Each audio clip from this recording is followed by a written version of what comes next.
मंगल Lakshmi serial का आने वाला एपिसोड सिर्फ इंटरेस्टिंग ही नहीं बल्कि दर्शकों के दिल और दिमाग को झकझोर देने वाला साबित होने वाला है। मंगल अब उस मोड़ पर खड़ी है जहां उसकी जिंदगी में हर फैसला एक नई जंग बन चुका है। लगातार मिल रहे धोखे, अपनों की बेरुखी और हालात की मार ने उसे अंदर से तोड़ दिया है, लेकिन फिर भी वह हार मानने वालों में से नहीं है। दूसरी तरफ नील को लेकर जो सच सामने आ रहा है वह पूरे ट्रैक की दिशा ही बदलने वाला है। जिस तरह से नील ने सौम्या के घर को जलाने की कोशिश की थी, वह सिर्फ एक हादसा नहीं बल्कि एक बड़ी साजिश का हिस्सा था। यही बात जब आदित्य के सामने आती है तो उसका गुस्सा 7वें आसमान पर पहुंच जाता है। आदित्य नील पर भड़कता हुआ दिखाई देगा, लेकिन इसी गुस्से और उलझन के बीच वह एक ऐसा फैसला लेने जा रहा है जिसकी किसी ने कल्पना भी नहीं की थी। वह फैसला है सौम्या के साथ रहने का। ये सुनते ही घर में जैसे भूचाल आ जाता है। हर कोई हैरान है कि आखिर आदित्य ऐसा क्यों कर रहा है। क्या ये सिर्फ उसके होने वाले बच्चे के लिए है या इसके पीछे कोई और मजबूरी छिपी है।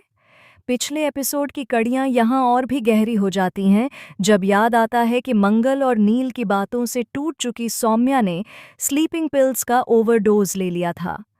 हॉस्पिटल का वो सीन आज भी आंखों के सामने ताज़ा है, जहां सौम्या बेड पर पड़ी थी और आदित्य गुस्से से कांप रहा था।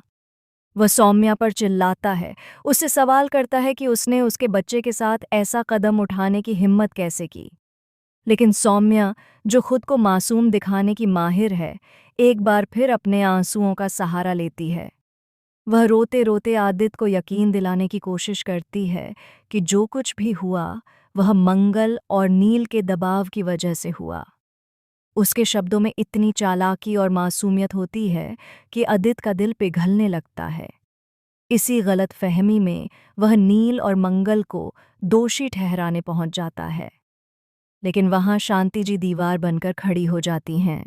वह नील का सपोर्ट करती हैं और उल्टा आदित्य को ही सुना देती हैं।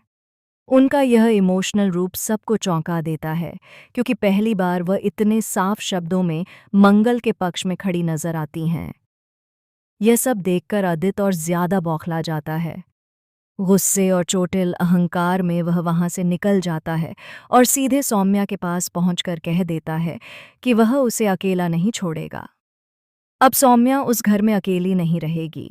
आदित्य का कहना है कि सौम्या बार बार गलत कदम उठा रही है और इससे उसके होने वाले बच्चे को खतरा है, इसलिए वह खुद उसके पास रहेगा। यह सुनते ही सौम्या के चेहरे पर राहत और डर, दोनों के भाव एक साथ नजर आते हैं।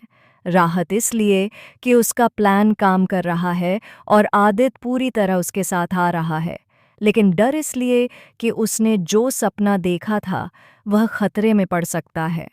उसका इरादा उस घर को बेचकर अपने बॉयफ्रेंड को 15 लाख रुपए देने का था। अगर आदित्य उसके साथ रहने लगा तो न तो घर बिकेगा और न ही पैसों का इंतजाम हो पाएगा। हालांकि सौम्या चालाक है। वह अपने डर को छुपाकर खुशी का नाटक करती है और आदित्य से कहती है कि वह हमेशा उसके पास रहे। दोनों मिलकर इस बच्चे को दुनिया में लाएंगे और एक नई शुरुआत करेंगे। आदित्य इस बात पर पूरी तरह मान जाता है। वह घर लौटता है, अपना बैग पैक करता है और निकलने की तैयारी करता है। जैसे ही आदित्य के जाने की खबर फैलती है, कुसुम और सुदेश टूट जाते हैं। उनकी आंखों में आंसू और आवाज में दर्द साफ झलकता है। वे आदित्य से सवाल करते हैं कि वह फिर वही गलती क्यों दोहरा रहा है। सौम्या ने उनके परिवार के साथ जो किया, क्या वह सब भूल गया है। मंगल भी आखिरी कोशिश करती है। वह आदित्य को याद दिलाती है कि सौम्या पहले भी सबको धोखा दे चुकी है और आगे भी वही करेगी। लेकिन आदित्य अब किसी की नहीं सुनता। उसका एक ही जवाब है कि वह अपने बच्चे को अकेला नहीं छोड़ सकता। वह यह फैसला सौम्या के लिए नहीं बल्कि बच्चे के लिए ले रहा है। यही वह पल है जहां दर्शकों का दिल टूट जाता है। एक तरफ वह बच्चा है जो अभी इस दुनिया में आया भी नहीं, और दूसरी तरफ उसके 3 बच्चे, माता पिता और पूरा परिवार, जिन्हें वह पीछे छोड़ रहा है। कुसुम का दर्द यहाँ चरम पर पहुंच जाता है। वह रोते रोते आदित्य से उसे रोकने की भीख मांगती है। बच्चे भी अपने पिता को समझाने की कोशिश करते हैं, लेकिन सब बेकार जाता है। हालात इतने बिगड़ जाते हैं कि कुसुम खुद को नुकसान पहुंचाने की कोशिश करती है। वह अपने हाथ की नस काटने का कदम उठाती है। यह देखकर मंगल घबरा जाती है और दौड़कर कुसुम को पकड़ लेती है। पूरे घर में अफरा तफरी मच जाती है। इसके बावजूद आदित्य नहीं रुकता। वह बस इतना कहता है कि उसकी माँ अपना ध्यान रखें, लेकिन वह अपने बच्चे को अकेला नहीं छोड़ सकता। इतना कहकर वह वहाँ से चला जाता है और सौम्या के साथ उसी घर में रहने लगता है। आदित्य के जाने के बाद घर में सन्नाटा छा जाता है। कुसुम फूट फूट कर रोती है और अपनी गलती को कोसती है। उसे एहसास होता है कि उसने मंगल पर भरोसा नहीं किया और सौम्या को दोबारा घर में आने दिया। मंगल इस वक्त भी मजबूत बनकर कुसुम को संभालती है। वह कहती है कि जाने वाले को रोका नहीं जा सकता और आदित्य अगर अपनी खुशी सौम्या के साथ ढूंढ रहा है तो उसे जाने देना चाहिए।